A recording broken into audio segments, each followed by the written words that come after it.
चलो जल्दी आ जाओ, रिकॉर्डिंग स्टार्ट हो गया।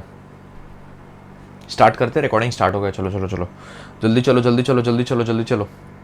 अच्छा सुनो, अब आज हम जो पढ़ने वाले वो है part B which is law of टॉट। पार्ट ए क्या था? Contract act. ठीक है, लॉ ऑफ टॉट अगर किसी ने पहले पढ़ा होगा अच्छी बात है, नहीं पढ़ा है उससे भी ज्यादा अच्छी बात है। ठीक है, टेंशन लेना नहीं है, मैं पूरा का पूरा कवर करूंगा ये लॉ ऑफ टॉट। क्लियर है? चलो स्टार्ट करते लॉ ऑफ टॉट। फटाफट फटाफट बैठ जाओ। हाँ, क्लास के बाद चलो जल्दी आ जाओ, बैठ जाओ।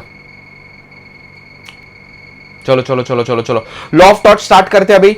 ओके ठीक है, टॉट क्या होता है?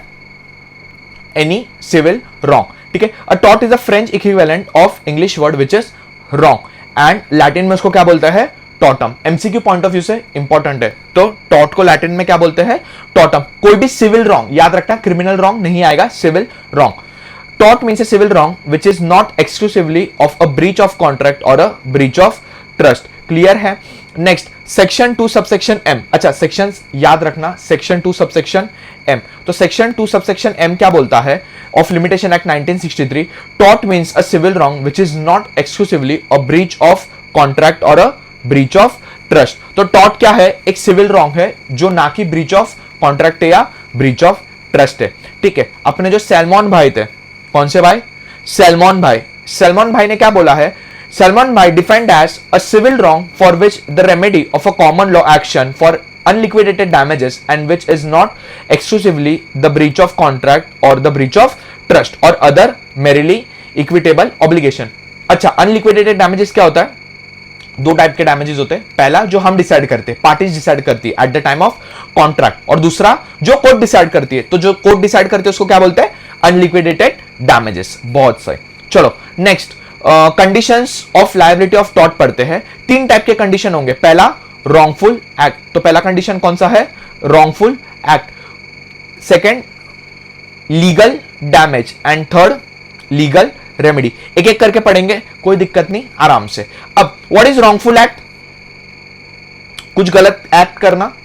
Any act which is wrong in the eyes of law is wrongful act. तो कभी भी आप कुछ गलत काम करो, कोई भी रॉन्गफुल एक्ट करो, तो वो अंडर टॉट आता है। ठीक है, any act which is wrongful in the eyes of law.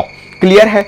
तो कभी भी कोई भी इलीगल चीज बोलो या कुछ गलत आपने किसी के साथ किया है तो वो रॉन्गफुल एक्ट होता है। तो एक टॉट करने के लिए तीन चीज चाहिए। पहला रॉन्गफुल एक्ट, दूसरा लीगल डैमेजेस। अच्छा, अब now what is legal damages? Legal damages मतलब कि कोई भी, देखो हर डैमेजेस लीगल डैमेजेस नहीं होता है, बट कुछ कुछ डैमेजेस जो कोर्ट के नजरों में लीगल होता है। फॉर एग्जांपल एक चीज समझेंगे, जैसे कि अगर मैंने किसी का मर्डर किया, so this is a legal damage. Second, ठीक है, सेकंड हम समझेंगे, second is a legal damage. अब लीगल डैमेज क्या होता है?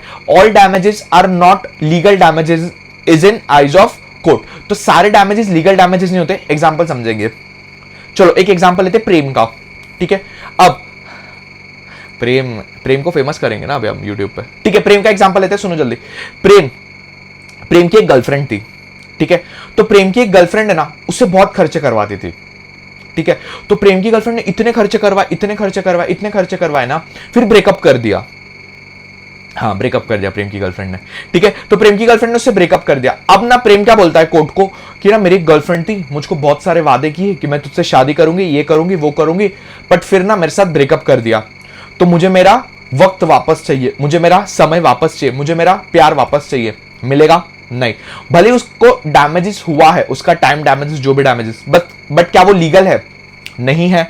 क्लियर है? सो this is not the legal damages. तो सेम जो भी डैमेजेस कोर्ट की नजरों में लीगल होता है उसी को हम लीगल डैमेजेस बोलते हैं। It is not that every damage is the damage in I of law. तो सारे डैमेजेस लीगल डैमेजेस नहीं होते, कुछ कुछ डैमेजेस जो होते हैं वो लीगल होते हैं। क्लियर है क्या ये चीज? चलो बहुत सही। नेक्स्ट, अच्छा लीगल डैमेजेस में दो चीज याद रखना है, डैमनम साइन इंजुरिया और इंजुरिया साइन डैमनम। अच्छा ध्यान से सुनना, डैमनम साइन इंजुरिया क्या होता है और इंजुरिया साइन डैमनम क्या होता है। क्लियर है? लीगल डैमेज समझा? बहुत सही। हर डैमेज लीगल डैमेज नहीं होता है, कुछ कुछ डैमेज ही लीगल डैमेज होते हैं। क्लियर है ये चीज? अच्छा, लीगल डैमेज में दो चीज याद रखना है, डैमनम साइन इंजुरिया और इंजुरिया साइन डैमनम। ठीक है, स्टार्ट करें। ओके सुनो, पहले हम स्टार्ट करते हैं डैमनम साइन इंजुरिया। अच्छा मुझे एक बात बताओ, पहले तो एक ये वर्ड का मतलब समझते हैं। ये लैटिन से आया है, इसका मतलब क्या है? डैमेज मतलब, डैमनम मतलब डैमेजेस, सिन मतलब विदाउट, और इंजुरिया मतलब सॉरी इंजरी। क्लियर है? तो डैमेज विदाउट इंजरी। मैं दो सिचुएशन समझाऊंगा और फिर इसको खत्म करेंगे। पहला सिचुएशन, एक दिन ना प्रेम वोट करने चला गया, ठीक है? तो जो अपना प्रेम है वो क्या करने चला गया? वोट करने चला गया। अच्छा अब प्रेम को है ना वोट करना था, बट ना क्या हुआ ना, वहां पे जो लोग थे उन्होंने प्रेम को वोट करने नहीं दिया। अब प्रेम बीजेपी को वोट करना चाहता था, बट प्रेम को वोट करने नहीं दिया। अब ना प्रेम बेचारा रोते रोते घर आ गया, ठीक है? अब मुझे एक बात बताओ, बीजेपी जीत गई, जब आप उसका रिजल्ट आया बीजेपी जीत गई। मुझे एक बात बताओ, प्रेम गया कोर्ट, प्रेम ने बोला मुझे ना वोट करने नहीं मिला, ऐसा वैसा ये वो। अब ना कोर्ट वाले मतलब कोर्ट ने ना बुलाया उनको जिन्होंने वोट करने नहीं दिया। उन्होंने क्या बोला, कोर्ट ने क्या बोला कि आपने इसको वोट करने क्यों नहीं दिया? तो उन्होंने क्या बोला, उसको किसको वोट करना था? बीजेपी को। बीजेपी जीत गई ना, अब क्या दिक्कत है? प्रेम को जिसको वोट करना था बीजेपी को, बीजेपी जीत गई, अब क्या दिक्कत है? नहीं, कोर्ट क्या बोलता है, नहीं ऐसा नहीं चलेगा, आपने इसका एक राइट ब्रीच किया। कौन सा right? Right to vote. Clear है ये चीज? तो जब आपका राइट टू वोट इंफ्रिंज होता है, भले ही आपको डैमेज हो ना हो फर्क नहीं पड़ता है। मैंने क्या बोला है? भले ही आपको डैमेज हो फर्क नहीं पड़ता है, आपका राइट हुआ है, आपका लीगल इंजरी हुआ है, तो इसका मतलब आपको टॉर्ट के अंदर पनिश किया जाएगा। क्यों? क्योंकि प्रेम का लीगल राइट इंफ्रिंज किया था, which was right to vote. और एक एग्जांपल लेते हैं। अब एक स्कूल था, ठीक है, एक अच्छा खासा स्कूल चल रहा था, वहां पे प्रेम हेडमास्टर था। प्रेम, अरे हाँ नहीं पढ़ाई में अच्छा है प्रेम, प्रेम उस स्कूल का हेडमास्टर था। क्लियर है? अब ना क्या हुआ, प्रेम ने अपना खुद का स्कूल स्टार्ट किया, उसी के बाजू में खुद का स्कूल स्टार्ट किया। अब प्रेम ना बहुत मस्त था, टैलेंटेड था, बहुत अच्छा पढ़ाता था। उससे क्या हुआ ना, वहां के बच्चे प्रेम के यहां चले गए। अब इससे क्या हो गया, स्कूल वाले को नुकसान हो गया। ऑब्वियस सी बात है यार, उतने बच्चों का, समझो 100 बच्चे भी होते, प्रेम के यहां चले गए तो 100 बच्चों का फीस। क्लियर है? अब सारे बच्चे प्रेम के यहां चले गए, स्कूल वाले ने प्रेम पे केस कर दिया। क्यों? क्योंकि उसने प्रेम मतलब प्रेम ने उनके बच्चे खाए, उनकी फीस वगैरह सब चले गए, उनके बच्चे ले ले। वैलिड है? हाँ ना, क्या? क्यों? क्योंकि प्रेम का राइट है। किस चीज का राइट है? Right to trade. ठीक है, प्रेम की कोई गलती नहीं, वो अपना बिजनेस स्टार्ट कर सकता है, कर सकता है, बहुत अच्छी बात है। डैमेज हुआ है, हाँ हुआ है, किसका? स्कूल का। कैसा? बच्चों का, फीस नहीं मिला है, वो सब डैमेज हुआ ना यार मेरे भाई। क्लियर है क्या? डैमेज हुआ है, फिर भी केस कर सकते हो? नहीं। क्यों? क्योंकि प्रेम का राइट था। अब वोट वाला केस, स्कूल वाला केस, इसी में ऐड करेंगे और समझेंगे। पहली चीज, damnum sine injuria, damage without injury. Damnum sine injuria, damage without injury. Damnum sine injuria, damage without injury. इसके अंदर स्कूल केस आता है ग्लॉस्टर ग्रामर स्कूल का। इसके अंदर कौन सा केस आता है? ग्लॉस्टर ग्रामर स्कूल का। सेम एक स्कूल के तरह स्कूल था, जिसके अंदर एक हेडमास्टर था जिन्होंने छोड़कर अपना खुद का स्कूल स्टार्ट किया था। उसमें सारे बच्चे चले गए थे, उसको बहुत मतलब नुकसान हुआ था, डैमेज हुआ था, बट कोर्ट ने कहा ये डैमेज हम भरपाई नहीं करेंगे और इसको टॉर्ट के अंदर भी ट्रीट नहीं करेंगे। सेम जो मैंने प्रेम का एग्जांपल दिया, याद रखना। क्लियर है? तो this does not comes under tort. Next आते हैं इंजुरिया साइन डैमनम। हां, प्रेम का राइट ब्रीच हुआ था, फर्क नहीं पड़ता मुझे कि डैमेज हो रहा है कि नहीं, एकदम क्लियर है, कोई दिक्कत है नहीं है। तो एक चीज याद रखना, आई इज टॉट। Injuria sine damnum, injuria sine damnum, injuria sine damnum, injury without damages, it is a टॉट। क्लियर है? प्रेम भाई को याद करना। प्रेम भाई को याद करते करते आपको एक केस याद रखना है, एशबे वर्सेस वाइट। केस का नाम बोलो, एशबे वर्सेस वाइट। ये केस को आपको याद रखना है, ये केस को प्रेम के साथ लिंक करना है, तो आपको याद आएगा कि प्रेम वोट करने गया था बट उसको वोट करने नहीं दिया, बट फिर भी वो पार्टी जीती जिसको वो वोट करना चाहता था। कोर्ट ने बोला कि ऐसा नहीं चलेगा, प्रेम का राइट ब्रीच हुआ है, तो प्रेम को डैमेजेस के लिए रेमेडी मिलनी चाहिए। बोलो हाँ। हाँ, तो injuria sine damnum is a टॉट। फर्क नहीं पड़ता आपको नुकसान हुआ है कि नहीं, आपको लीगल इंजरी हुई है, आपको रेमेडी मिलेगी। चलो नेक्स्ट आगे बढ़ते, फटाफट फटाफट फटाफट। इतना समझा आपको?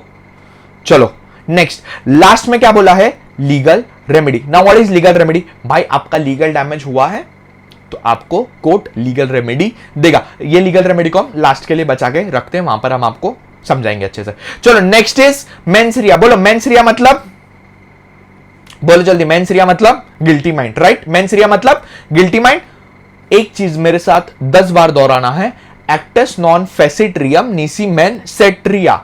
बोलो actus non facit reum nisi mens sit rea, actus non facit reum nisi mens sit rea. The act itself create no guilt unless done with a guilty mind. The act itself creates no guilt unless done with a guilty mind. Sir mains रिया का मतलब क्या?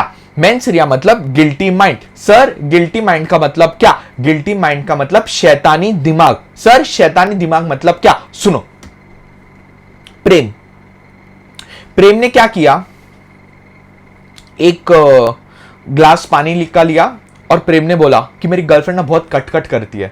अरे बहुत कटकट करती है, बहुत कटकट करती है, दिन रात झगड़े, दिन रात झगड़े, प्रेम के झगड़े, प्रेम के झगड़े। और प्रेम जब झगड़ा करता है तो फोन करता है कि मेरी गर्लफ्रेंड कटकट कर रही है। प्रेम ने सोचा क्यों ना मैं मेरी गर्लफ्रेंड को मार दूं। तो प्रेम क्या करता है, रैट पॉइजन लेके आता है और पानी में मिला के रख देता है, और जैसे ही उसकी बेबी वो पानी पीने जाएगी तो मर जाएगी। ये प्रेम का प्लान है, प्रेम का इंटेंशन है।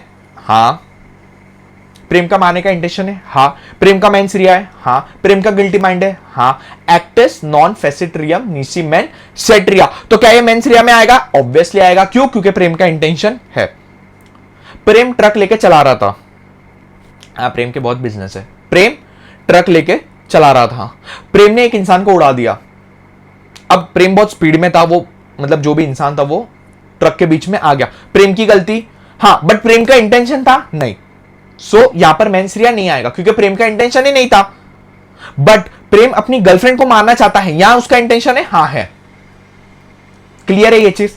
चलो, तो मेंस रिया मतलब the act itself create no guilt unless done with a guilty mind. तो हमेशा मेंस रिया के लिए गिल्टी माइंड होना चाहिए। अब एक ट्विस्ट सुनो, टॉट में फर्क नहीं पड़ता गिल्टी माइंड है या नहीं है। अगर आपसे गलती हुई है, आपके यहां से कोई चीज गई है जो आगे समझेंगे, तो वो टॉट के अंदर आएगा, मतलब आएगा, कुछ भी कर लो। क्लियर है? चलो समझते फटाफट। एक सेकेंड,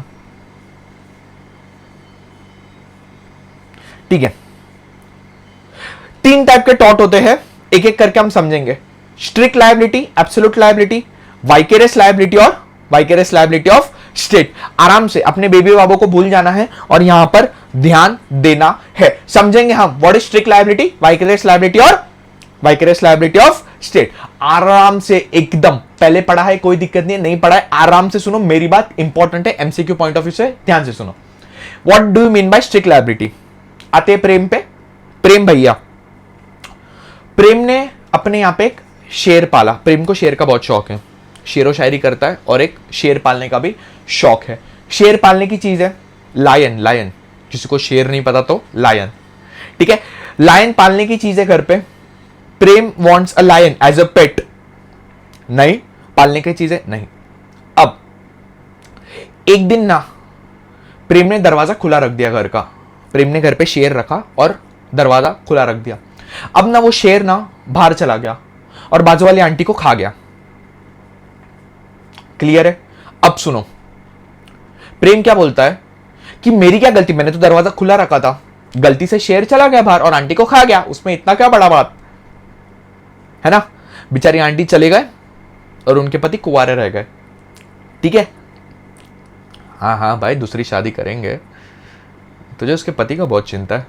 क्लियर है ये चीज? तो प्रेम ने क्या किया, एक शेर रखा घर पे एज अ पेट। वो बेचारा चला गया बाहर, टहलते टहलते उनको आंटी दिखी और आंटी को खा गया। गलती किसकी? आंटी की, प्रेम की या शेर की? बोलो फटाफट, गलती किसकी? आंटी की, प्रेम की या शेर की? आंटी की। बेटा आंटी चले गए, आंटी की कहां से गलती? प्रेम की। क्यों प्रेम की गलती? हाँ, क्यों प्रेम की गलती? क्योंकि प्रेम ने ऐसी चीज को पाला है जो वैलिड ही नहीं है, मतलब जिसको पाल ही नहीं सकते। क्लियर है? और प्रेम के लैंड से वो चीज एस्केप हुई है। मैं जो जो बोल रहा हूं उसको मार्क करना। प्रेम के लैंड से जो चीज एस्केप हुई है और जो सामने वाले को नुकसान पहुंचाई है, तो उसमें गलती प्रेम के, फर्क नहीं पड़ता प्रेम ने किया हो या ना किया हो, प्रेम के यहां से गया है ना, खत्म बात, क्लियर है। इसको बोलते हैं स्ट्रिक्ट लायबिलिटी, समझते हैं। और एक एग्जांपल से, ठीक है, जैसे फॉर एग्जांपल प्रेम ने क्या किया, एक कॉन्ट्रैक्टर को बुलाया, वो कॉन्ट्रैक्टर को बुला के क्या बोलता है कि आप एक कंस्ट्रक्शन करो। अब ना जो वो कंस्ट्रक्शन करने जा रहा था, तो वहां पर क्या हुआ ना, जैसे फॉर एग्जांपल एक दुकान में वो कंस्ट्रक्शन करने जा रहा था, ऐसे समझते हैं। तो क्या हुआ, वहां पर नीचे एक शार्क्स थे, शार्क मतलब शार्क नहीं, शाफ्स, ठीक है। तो वो शाफ्स थे पानी के।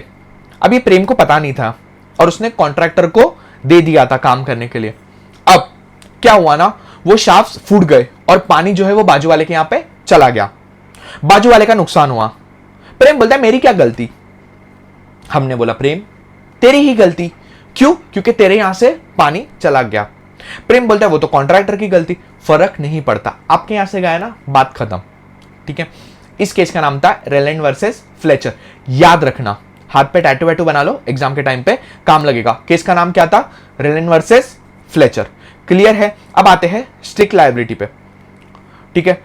अब the defendant is liable even though the harm of plaintiff occurred without the intention और negligence on the part of the defendant. मैंने क्या बोला, डिफेंडेंट कौन होता है, जिसपे केस हुआ है, और प्लेंटिफ जो केस करता है। डिफेंडेंट मतलब जिसपे केस हुआ है और प्लेंटिफ जो केस करता है। The defendant is liable even though the harm to the plaintiff occur with or without the intention. तो आपका इंटेंशन है तो ठीक, नहीं है तो ठीक। फिर प्रेम का इंटेंशन था, नहीं, फिर भी वो लायबल है।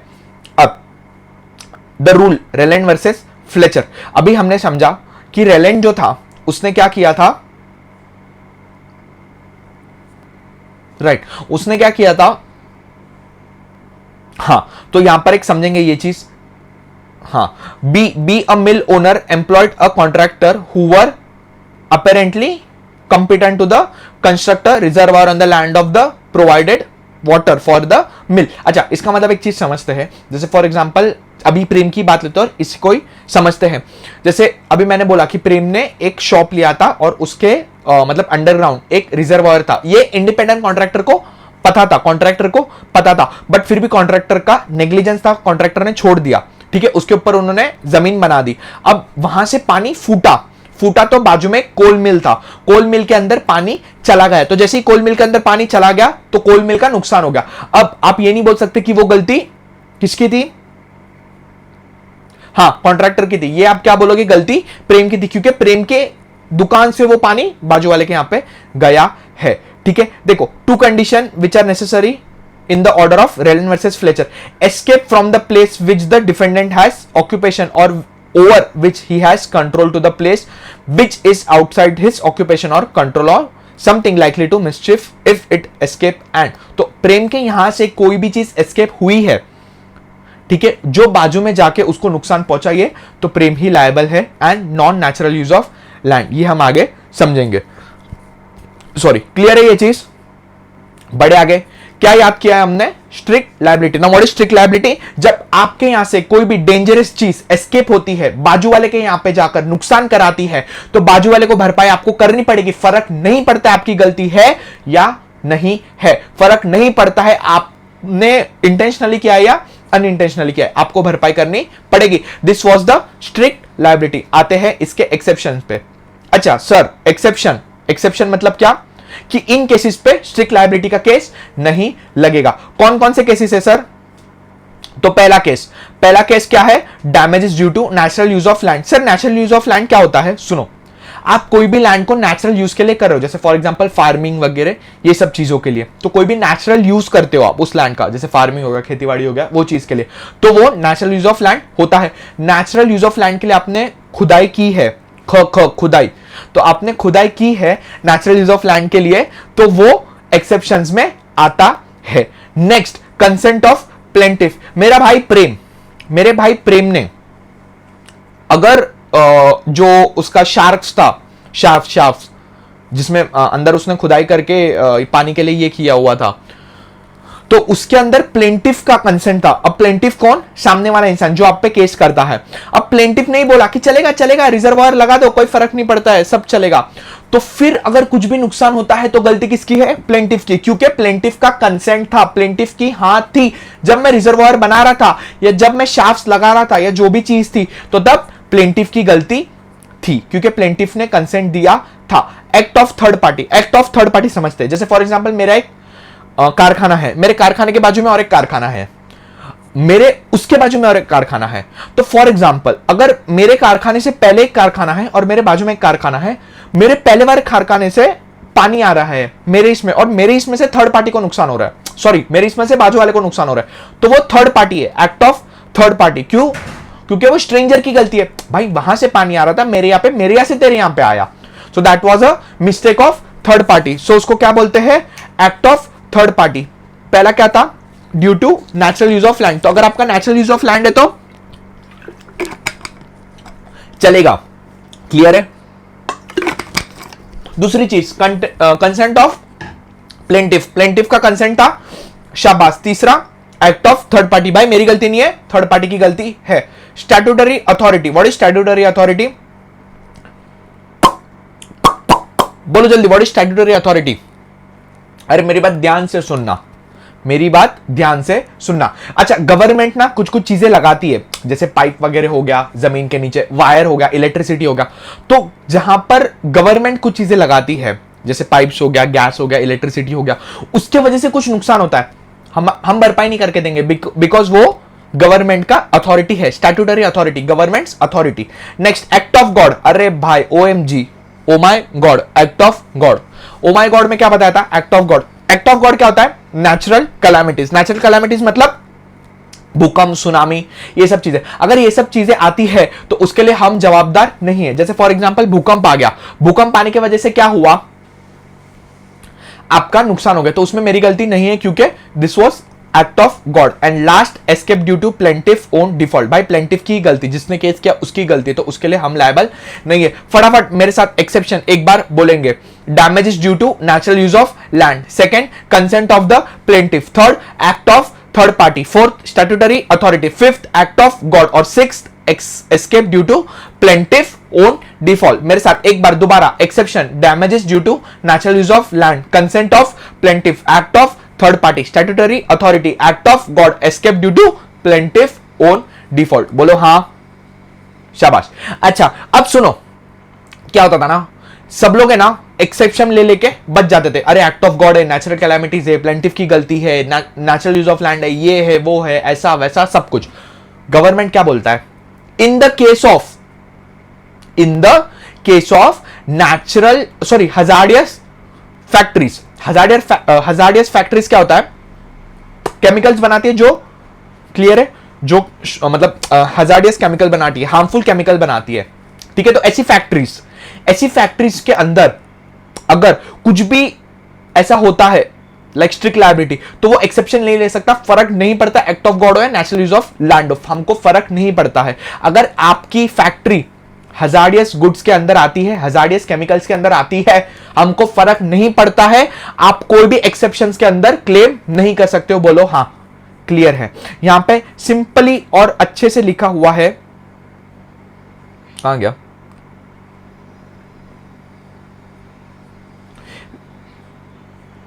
एक सेकंड। हाँ देखो, अच्छा ये केस याद रखना, Rylan versus Fletcher in the case of MC Mehta versus union of India. तो जो MC Mehta versus union of India में, इसके अंदर उन्होंने क्या बोला है कि जो भी डेंजरस इंडस्ट्री है, डिपेंड कि उसका एक्सीडेंट अकर हुआ है उसके इंडस्ट्री में। नहीं, ऐसा नहीं होता है। मेरी एक चीज याद रखना कि अगर आप हैजार्डियस चीजों में डील करते हो, मतलब खत्म, आप पे स्ट्रिक्ट लायबिलिटी लग जाएगी और फर्क नहीं पड़ता है। इसको क्या बोलते हैं? Absolute liability. What do you mean bye absolute liability? जहां पर आप एक्सेप्शन यूज नहीं कर सकते हो ऑफ द स्ट्रिक्ट लायबिलिटी। बोलो हाँ, बहुत से समझा। तो दो टाइप की लायबिलिटी हमने समझी, पहली स्ट्रिक्ट और दूसरी एब्सोल्यूट। स्ट्रिक्ट लायबिलिटी जहां पर आपकी जगह से कोई भी चीज एस्केप होकर दूसरे जगह पे गई है, फर्क नहीं पड़ता आपका इंटेंशन था या नहीं था, सामने वाले को नुकसान हुआ है, भरपाई करके देना पड़ेगा। बोलो हाँ हाँ, वेरी गुड। एब्सोल्यूट लायबिलिटी मतलब क्या? कोई ऐसे इंडस्ट्री जो हैजार्डियस केमिकल्स में डील करती है, फर्क नहीं पड़ता है, एक्सेप्शंस नहीं मिलेगा, स्ट्रिक्ट लायबिलिटी लग जाएगी। क्लियर है क्या? आ जाते हैं वाइकेरियस लायबिलिटी पे। What do you mean by vicarious liability? Vicarious liability मतलब, what do you mean by vicarious liability? Vicarious liability मतलब आपके ओनर, आपके वजह से आपका ओनर की गलती। जैसे फॉर एग्जांपल हम एक चीज समझते हैं, एम्प्लॉयर और एम्प्लॉय की बात करते हैं। जो एम्प्लॉय होता है उसकी गलती की वजह से एम्प्लॉयर लायबल। जैसे मास्टर्स एंड सर्वेंट की बात करते हैं, सर्वेंट की गलती की वजह से मास्टर लायबल। पार्टनर्स की बात करते हैं, एक पार्टनर की वजह से दूसरा पार्टनर लायबल। प्रिंसिपल और एजेंट की बात करते हैं, एजेंट की वजह से प्रिंसिपल लायबल, इसको बोलते हैं वाइकेरियस लायबल। भाई मेरे नीचे वाले इंसान की वजह से मैं लायबल, मेरे एम्प्लॉई की वजह से एम्प्लॉयर लायबल, मेरे एजेंट की वजह से प्रिंसिपल लायबल। क्लियर? एग्जांपल समझते, बहुत अच्छा एग्जांपल समझते। जैसे फॉर एग्जांपल प्रेम काम करता है कॉल सेंटर में। प्रेम का काम करता है कॉल सेंटर में। अब प्रेम काम करता है कॉल सेंटर में, अब प्रेम ने टारगेट कंप्लीट नहीं किया, क्लाइंट किसका गला पकड़ेगा? प्रेम का कि मैनेजर का? मैनेजर का। क्यों? एम्प्लॉय की वजह से एम्प्लॉयर लायबल। तो कौन लायबल है? एम्प्लॉयर लायबल है। कौन लायबल है? मैनेजर लायबल है। प्रेम लायबल है? नहीं। क्यों? क्योंकि एम्प्लॉय की गलती की वजह से एम्प्लॉयर लायबल। तो इसका एग्जांपल प्रेम से रिलेट करना है कि एम्प्लॉय की वजह से employer liable, it is known as vicarious liable. एक एक करके समझेंगे आराम से। चलो समझते हैं, आ जाओ फटाफट। Principal to act as an agent. तो अगर कोई एजेंट है जो एक्ट करता है on the behalf of principal, तो जो एजेंट है वो एक्ट करता है on the behalf of principal, तो every act of a agent it is liable for the principal. तो एजेंट की कोई भी गलती, लायबल कौन है? प्रिंसिपल है। एजेंट की कोई भी गलती, लायबल कौन है? प्रिंसिपल है। क्लियर है ये चीज? He who act through another is acting himself, ये चीज याद रखना है। he who act through another is acting himself। तो एजेंट कोई भी काम करे, एजेंट से कोई भी गलती हो, लायबल कौन है? प्रिंसिपल है। चलो बहुत सही। Next partners. पार्टनर्स आपने सुना होगा पार्टनरशिप फर्म में एक पार्टनर की गलती की वजह से सारे पार्टनर्स लायबल, एक पार्टनर की गलती की वजह से सारे पार्टनर्स लायबल। अच्छा, इसके अंदर एक केस याद रखना, हैमलिन वर्सेस हॉस्टन। कौन सा केस? Hamelin versus Houston. तो उसके अंदर एक पार्टनर था जिसने ब्राइब मतलब रिश्वत देने की कोशिश की। तो जब वो पकड़ा गया तो माना गया कि सारे पार्टनर्स लायबल है। बोलो हाँ। क्यों? क्योंकि वाइकेरियस लायबिलिटी थी, एक पार्टनर की गलती की वजह से सारे पार्टनर्स लायबल। बोलो एक पार्टनर की गलती की वजह से सारे पार्टनर्स लायबल। मास्टर और सर्वेंट। तो जो आपका सर्वेंट है, सर्वेंट की गलती की वजह से मास्टर लायबल, सर्वेंट की गलती की वजह से master liable. I am so sorry. Clear है ये चीज? ठीक है। A master is liable for the tort committed by his servant while acting in the course of his employment. The servant of course is also liable, their liability is joint and several. अरे बोलो हाँ। Clear है ये चीज? He who does an act through another is deemed to be himself. कोई फेसिट पर allium face it परे, क्या बोला है? कोई फैसिट पर एलियम फैसिट पर से, कोई फैसिट एलियम फैसिट पर से। He who does an act through other is deemed to be done by himself. अच्छा, एम्प्लॉय और इंडिपेंडेंट कॉन्ट्रैक्टर। अरे ध्यान से सुनेंगे मेरी बात, एकदम ध्यान से, एकदम ध्यान से। अच्छा, इंडिपेंडेंट कॉन्ट्रैक्टर क्या होता है? जिसको हमने कॉन्ट्रैक्ट दे दिया। अच्छा, एक चीज समझते, मेरे को मेरे घर के अंदर रिनोवेशन करना है। रिनोवेशन करना है मतलब घर का पूरा स्ट्रक्चर चेंज करना है। अच्छा, मैंने एक इंडिपेंडेंट कॉन्ट्रैक्टर को रखा। अरे मुझे आता है क्या? नहीं। मुझे बिल्डिंग बनानी मुझे आती है क्या? नहीं। तो मैंने किसको रखा? इंडिपेंडेंट कॉन्ट्रैक्टर को। अब ज्यादा नॉलेज किसको होगा? मुझे कि इंडिपेंडेंट कॉन्ट्रैक्टर को। ऐसा माना जाता है कि इंडिपेंडेंट कॉन्ट्रैक्टर की गलती इंडिपेंडेंट कॉन्ट्रैक्टर की ही होती है। बोलो हाँ। इंडिपेंडेंट कॉन्ट्रैक्टर की गलती इंडिपेंडेंट कॉन्ट्रैक्टर की होती है। सर क्यों? क्योंकि इंडिपेंडेंट कॉन्ट्रैक्टर हमसे ज्यादा जानता है, हमने उसके भरोसे सारा काम छोड़ा है। क्या बोला है? इंडिपेंडेंट कॉन्ट्रैक्टर की गलती इंडिपेंडेंट कॉन्ट्रैक्टर की होती है। क्यों? क्योंकि वो हमसे ज्यादा अच्छे से जानता है। अच्छा, where the employer is liable for the act of independent contractor. भाई जो एम्प्लॉयर ही लायबल है, हम ही लायबल है, किसकी गलती की वजह से? इंडिपेंडेंट कॉन्ट्रैक्टर की वजह से। क्यों? क्योंकि पहला, where the employer authorized him to commit a tort. अरे भैया सुनो ना, भैया मैं क्या बोल रहा हूं, मैंने ही बोला है इंडिपेंडेंट कॉन्ट्रैक्टर को कि तू टॉट परफॉर्म कर, तो गलती किसकी, मेरी, इंडिपेंडेंट कॉन्ट्रैक्टर की नहीं। क्यों, क्योंकि मैंने ही कॉन्ट्रैक्टर को बोला है कि तू टॉट कर, तो गलती किसकी, मेरी। Second, it is a taught of strict liability, हमारे जगह से कोई चीज एस्केप होके बाजू वाले को नुकसान पहुंची है और वो अंडर स्ट्रिक्ट लायबिलिटी आता है, तो भैया फर्क नहीं पड़ता कॉन्ट्रैक्टर इंडिपेंडेंट है या डिपेंडेंट है, भैया गलती तो हमारी ही है। Next, negligence to the independent contractor, तो जो इंडिपेंडेंट कॉन्ट्रैक्टर था उसकी नेग्लिजेंसी थी, तो उससे भी हमको ही भरपाई करनी पड़ेगी। Where the employer is not liable for the act of independent contractor, जब इंडिपेंडेंट कॉन्ट्रैक्टर खुद सारा काम अपने हाथ में लेता है और खुद काम करता है, बट जब उससे गलती होती है तो वो लायबल होता है। बोलो स्वाहा। क्लियर है ये चीज? चलो बहुत अच्छी बात है। पहली बात तो वापस से एक बार समझते हैं, इंडिपेंडेंट कॉन्ट्रैक्टर लायबल होता है, हां सिर्फ इंडिपेंडेंट कॉन्ट्रैक्टर ही लायबल होता है। 3 केसेस में जब इंडिपेंडेंट कॉन्ट्रैक्टर लायबल नहीं होता है। पहला केस कौन सा था, व्हेन, हां राइट, एक सेकंड ना, ये कहां चला गया भाई,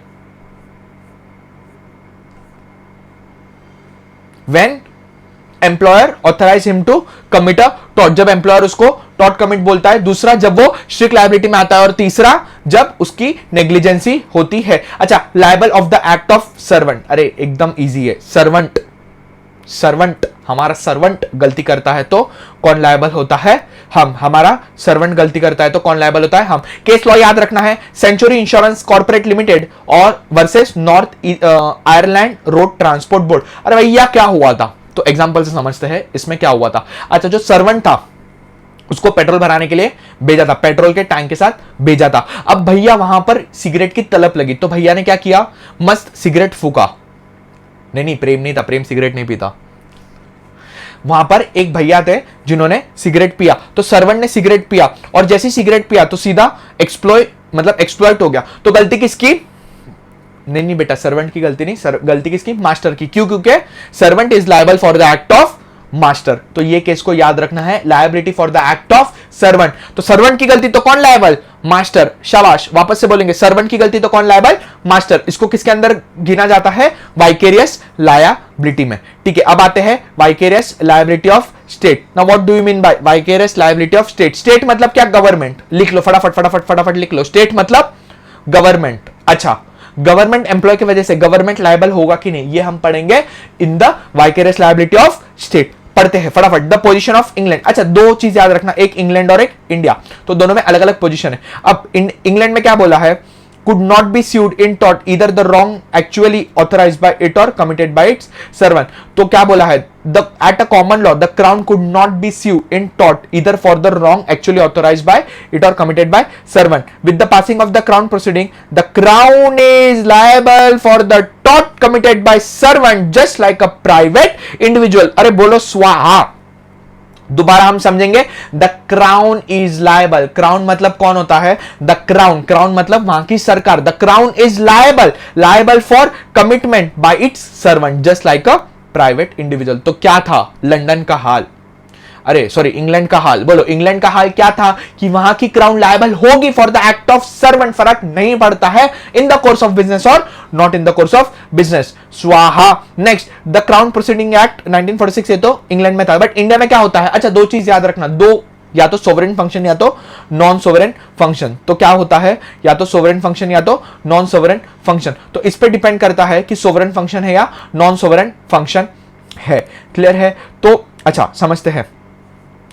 Particular the government activity which gave rise to the tort was the sovereign function and non-sovereign function मतलब नहीं, तो जो गवर्नमेंट एक्टिविटी कर रहा है उसको सोवरेन फंक्शन बोलते हैं। If the sovereign function it could be claim immunity from the tortious liability otherwise not। तो क्या बोला है, generally the activity which is commercial in nature and those which are carried out by private individual are termed as a non-sovereign individual। sovereign function क्या, sovereign function मतलब जो सिर्फ government employ कर सकते हैं। नॉन सोवरेन फंक्शन मतलब क्या, non sovereign function मतलब जो हम आम जनता भी कर सकती है। बोलो हाँ हाँ, क्लियर है। अच्छा नेक्स्ट, टॉट और रॉन्ग टू पर्सनल सेफ्टी और फ्रीडम। बोलो टॉट और रॉन्ग टू पर्सनल सेफ्टी और फ्रीडम। इसके अंदर एक एक टर्म जो है वो हम आराम से समझेंगे बिना किसी दिक्कत के। तो पहले टर्म को समझते हैं, battery. What do mean bye battery, battery मतलब फोन की बैटरी। बोलो हाँ,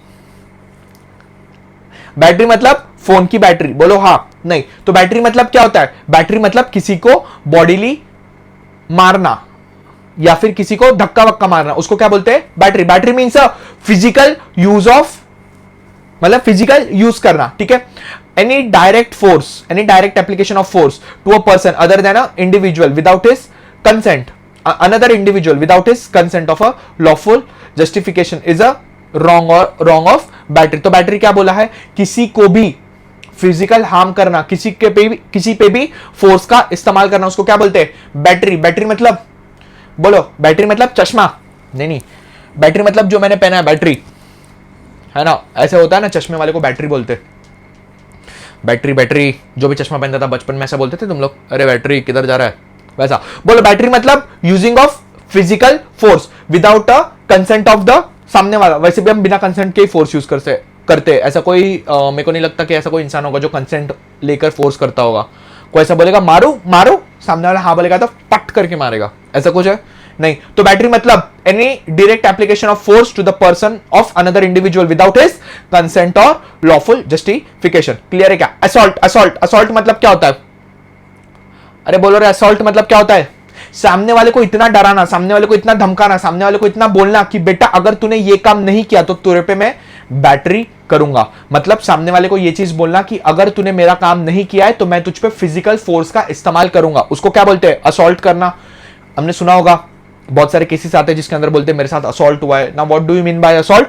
किसी को भी डराना धमकाना, ये बोल के कि अगर बेटा आपने ये काम नहीं किया तो आप पे बैटरी का इस्तेमाल किया जाएगा। What do you mean by bodily harm? Bodily harm मतलब किसी को भी फिजिकली हार्म करना। Sir sir sir sir sir sir sir बोलो, what is the difference between battery and bodily harm? अच्छा, फिजिकल फोर्स यूज करना, किसी को भी मैंने धक्का मारा, दैट इज बैटरी। एग्रीड? हाँ, मैंने फिजिकली फोर्स यूज किया बट मैंने इतना मारा जिसके बॉडी पे हार्म हुआ, बॉडीली हार्म हुआ। अरे धक्का मारने से कभी भी हार्म नहीं होता, ठीक है। किसी को मारते कान के नीचे, दो कान के ऊपर, दो कान के नीचे, दो कान के बीच में, तो वो क्या होता है? बॉडीली हार्म, किसी को लगना, तो उसको बोलते हैं हम बॉडीली हार्म। समझा आपको ये चीज? क्लियर है? अब next is false imprisonment. Sir sir sir what do you mean by false imprisonment? False imprisonment मतलब क्या होता है? किसी को भी गलत तरीके से पकड़ के रखना, रिस्टेन करके रखना। जैसे बचपन में हमारी मम्मी हमको बाथरूम में बंद कर देती थी, हम पढ़ाई नहीं करते थे तो मम्मी क्या करती थी? बाथरूम में बंद कर देती थी, कमरे में बंद कर देती थी। तो आप लोग आपकी मम्मी पे केस कर सकते हो, आप आपके पेरेंट्स पे केस कर सकते हो फॉल्स इंप्रिजनमेंट का। और जैसे ही आपने केस किया तो प्लीज मुझे आकर मत बोलना, ठीक है। जो आपको और 2-3 बैटरी हो या बॉडीली हार्म हो तो आपके पेरेंट्स मिलकर आप पे बैटरी और बॉडीली हार्म कर सकते हैं। तो जल्दी बोलो, फॉल्स इंप्रिजनमेंट मतलब क्या होता है? कोई भी आपको रिस्टेन करके रखता है, भले फिर वो कोर्ट क्यों ना हो। अगर आपको मतलब गलत इंटेंशन से बांध के रखा है, पकड़ के रखा है, जेल में डाल के रखा है, या फिर नॉर्मली भी आपको किसी ने बांध के रखा है तो उसको बोलते हैं फॉल्स इंप्रिजनमेंट। क्लियर है ये चीज? Next, malicious prosecution. What do you mean bye malicious prosecution? अरे भाई बहुत बार क्वेश्चन आया है, एग्जीक्यूटिव में भी बहुत बार इस पे क्वेश्चन आया है। What do you mean bye malicious prosecution? एक चीज समझते हैं, आते हैं हमारे सबके भाई पे, प्रेम भाई पे। सुनो, अब प्रेम भाई ने मर्डर किया या प्रेम भाई ने केस किया किसी पे। अब प्रेम ने केस किया और सामने वाले ने ऐसा केस प्रेम पे किया कि प्रेम को जेल हो गई या प्रेम पे ही उल्टा केस हो गया। प्रेम की कोई गलती नहीं थी। जैसे एक एग्जांपल से समझते हैं, अब प्रेम अपनी गर्लफ्रेंड से परेशान, प्रेम अपनी गर्लफ्रेंड को बोलता है चल मिल मेरे को कोर्ट में। अब प्रेम और उसकी गर्लफ्रेंड दोनों कोर्ट में।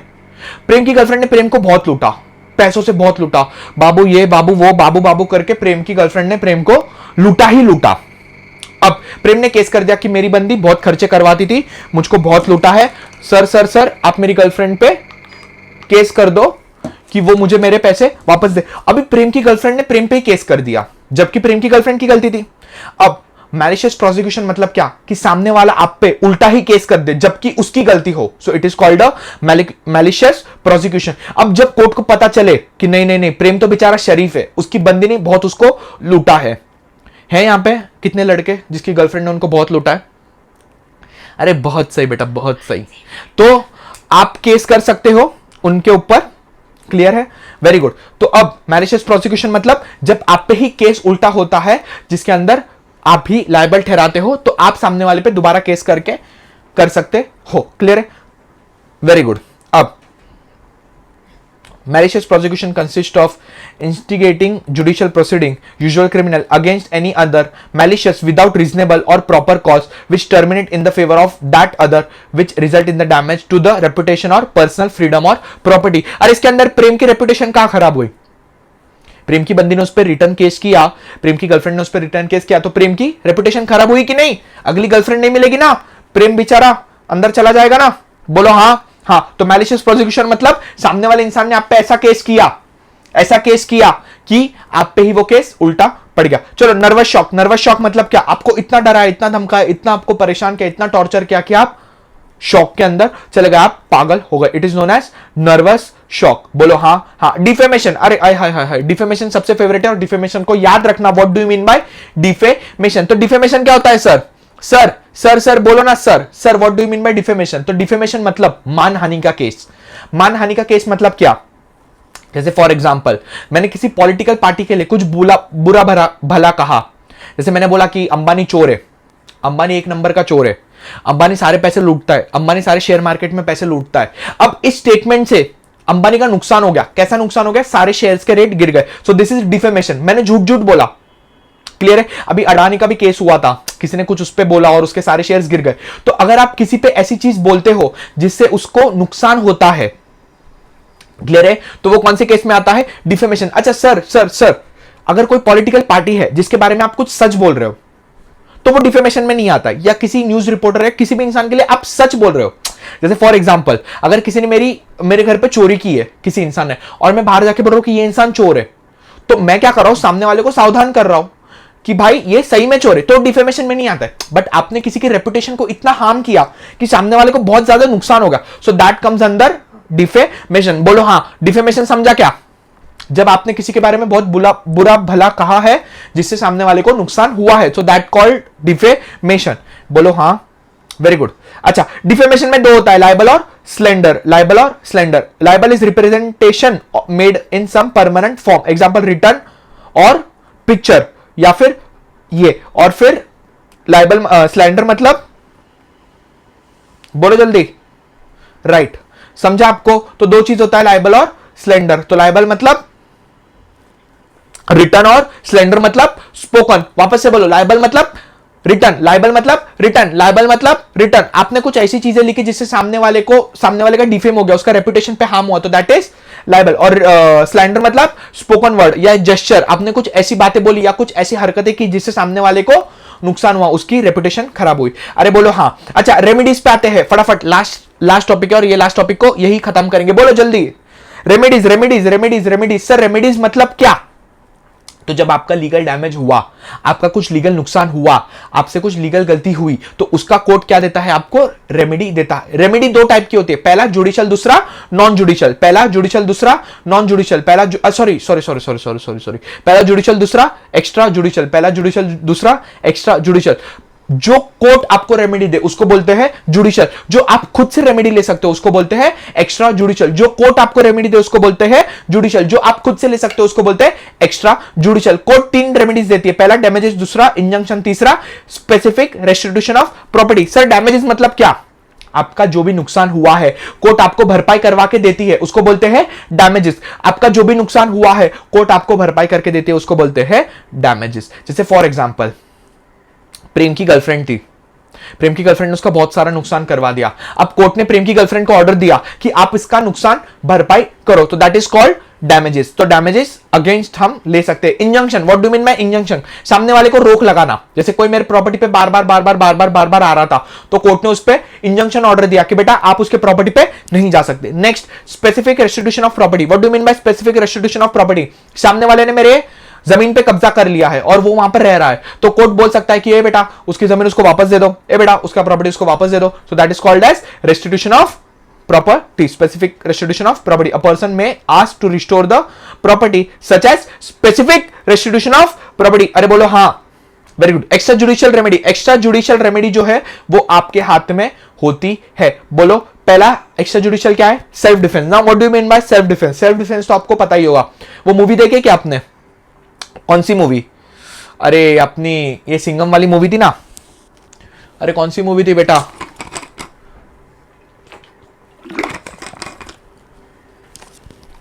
क्या था नाम मूवी का, कौन सी मूवी थी रे वो, जिसके अंदर ये रहता है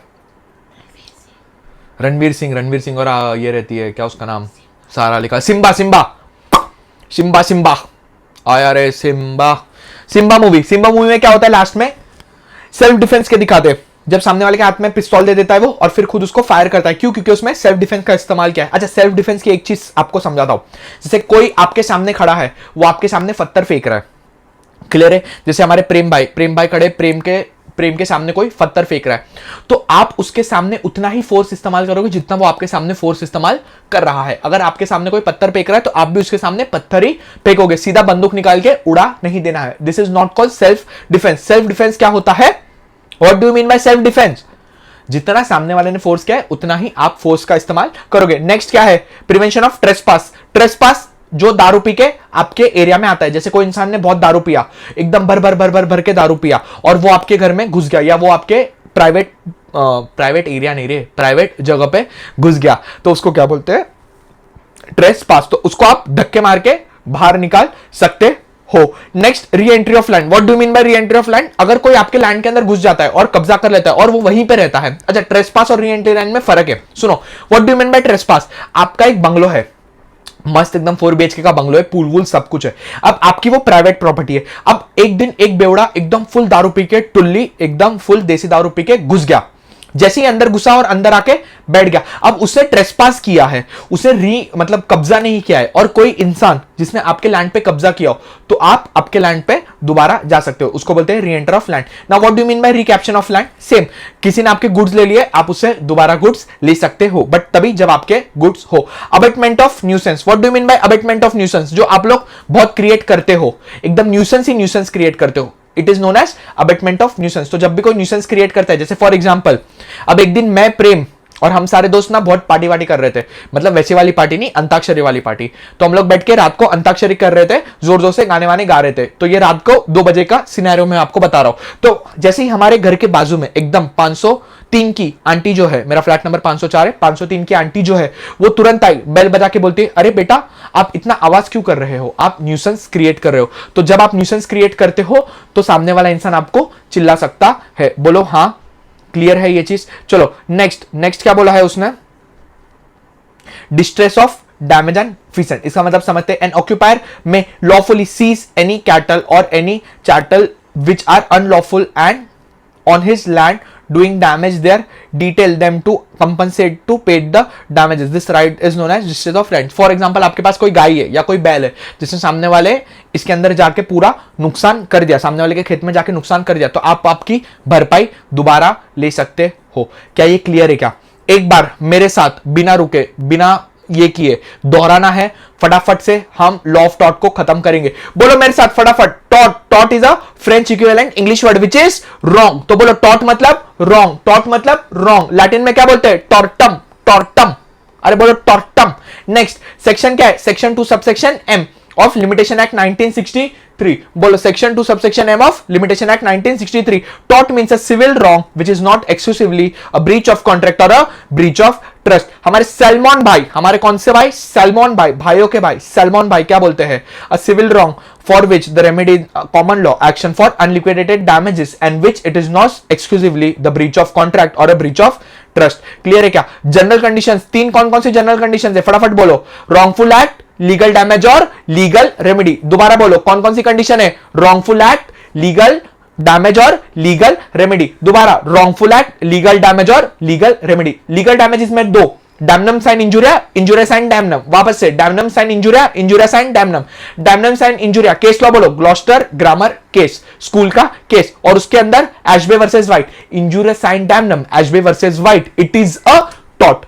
ठीक है, नेक्स्ट क्या बोला है? Legal damage. लीगल डैमेज, अरे sorry, legal remedy. Legal remedy 2 तरीके से मिलती है, पहली जुडिशियल, दूसरी एक्स्ट्रा जुडिशियल, जो हमने लास्ट में पढ़ी। Next mens rea. Mens rea मतलब गिल्टी माइंड। बोलो actus non facit reum nisi mens sit rea. Actus non facit reum nisi mens sit rea. Maxim है ये, actus non facit reum nisi mens sit rea. An act itself create no guilt unless done with a guilty mind. बोलो स्वाहा। Next क्या बोला है उसने? 3 type की taught liability होती है। बोलो 3 टाइप की कौन कौन सी? पहली लायबिलिटी कौन सी होती है? जल्दी बोलो। स्ट्रिक्ट लायबिलिटी, दूसरी एब्सोल्यूट, तीसरी मतलब स्ट्रिक्ट एब्सोल्यूट एक ही है, तीसरी दूसरी वाइकेरियस लायबिलिटी और तीसरी vicarious liability by the state. बोलो राइट अच्छा, स्ट्रिक्ट लायबिलिटी मतलब आपके यहां से कोई भी डेंजरस चीज एस्केप हुई है, सामने वाले के यहां पे गई है और उसके यहां पर उसे नुकसान पहुंचाया है, फर्क नहीं पड़ता है आपकी इंटेंशन थी या नहीं थी, सामने वाले को भरपाई करनी, सॉरी हमको सामने वाले की भरपाई करनी पड़ेगी। इसको बोलते हैं स्ट्रिक्ट लायबिलिटी। स्ट्रिक्ट लायबिलिटी के कुछ एक्सेप्शंस थे। अच्छा, case law Rylan versus Fletcher.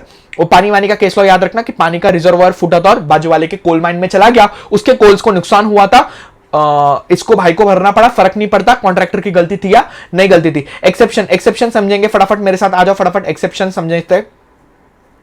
यार ये ऐसा क्यों हरकत कर रहा है आज? ठीक है, एक्सेप्शन समझते हैं। पहला, damage due to natural use of land. आप नेचुरल यूज ऑफ लैंड का इस्तेमाल कर रहे थे, फर्क नहीं पड़ता है, आपको स्ट्रिक्ट लायबिलिटी नहीं लगेगी। सेकंड, कंसेंट ऑफ प्लेंटिफ की कंसेंट थी, हमको फर्क नहीं पड़ता है, प्लेंटिफ की कंसेंट थी मतलब स्ट्रिक्ट लायबिलिटी नहीं लगेगी। Second, act of third party, तीसरे पार्टी की गलती की वजह से मैं लायबल नहीं हूं। Statutory authority, what do you mean bye statutory authority? हां, जब लॉ की अथॉरिटी आती है तो। एक्ट ऑफ गॉड, हम सबको पता है what do you mean by act of God? Natural calamities, natural disasters, भूकंप आता है तो उसको बोलते हैं। Escape due to plaintiff own default, तो प्लेंटिफ की गलती मतलब प्लेंटिफ की ओन गलती थी। ठीक है, नेक्स्ट हम आते हैं वाइकेरियस लायबिलिटी। वाइकेरियस लायबिलिटी में चार चीज याद रखनी है।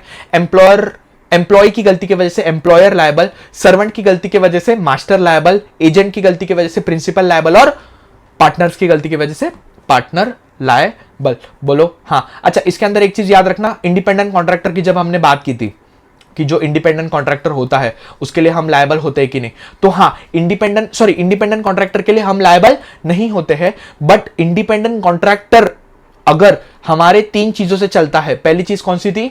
जब हमने ही उसको बोला है कि आप टॉट करो, दूसरा स्ट्रिक्ट लायबिलिटी और तीसरा प्लेंटिफ की नेग्लिजेंस। क्लियर है ये चीज? ठीक है, तो प्रिंसिपल एजेंट आपको समझा, मास्टर सर्वेंट आपको समझा, एम्प्लॉयर और इंडिपेंडेंट कॉन्ट्रैक्टर समझा। Where the employer is liable, कौन सी तीन केसेस में? When employer authorize him to commit a टॉट। सेकंड कौन सा बोला है? इन टॉट ऑफ स्ट्रिक्ट लायबिलिटी। और third, negligence of independent contractor. बोलो हाँ, वेरी गुड। अब वाइकेरियस लायबिलिटी ऑफ स्टेट हमने पढ़ा था, एक था इंग्लैंड और दूसरा इंडिया। ये आप एक बार पढ़ लेना आराम से बिना किसी दिक्कत के। क्लियर है ये चीज? नेक्स्ट, टॉट और रॉन्ग फॉर पर्सनल सेफ्टी और फ्रीडम, ये चीज हम पढ़ेंगे। पहली, बैटरी मतलब किसी पे भी फिजिकल फोर्स यूज करना। असॉल्ट, किसी को इतना डराना धमकाना कि अगर तूने ये काम नहीं किया तो मैं तुझ पे फिजिकल फोर्स लगाऊंगा। सेकंड, बॉडीली हार्म, किसी के भी बॉडी को हार्म करना, मतलब फिजिकली मारना और उस पर चोट के निशान आए। मैलिशियस प्रोसिक्यूशन, अच्छा फॉल्स इंप्रिजनमेंट, किसी को भी गलत तरीके से पकड़ के रखना। सेकंड, मैलिशियस प्रोसिक्यूशन, किसी पे भी उल्टा केस कर देना जिससे सामने वाले को जेल हो सकती है। नर्वस शॉक, किसी को इतना डराना कि वो पागल हो जाए। डिफेमेशन, किसी के रेपुटेशन को इतना हार्म करना, इतनी गाली गलौज करना मार्केट में कि उसकी इज्जत का कचरा हो जाए। क्लियर है क्या? ये दो आएगा, लायबल और स्लेंडर। लायबल मतलब रिटर्न और स्लेंडर मतलब ओरल।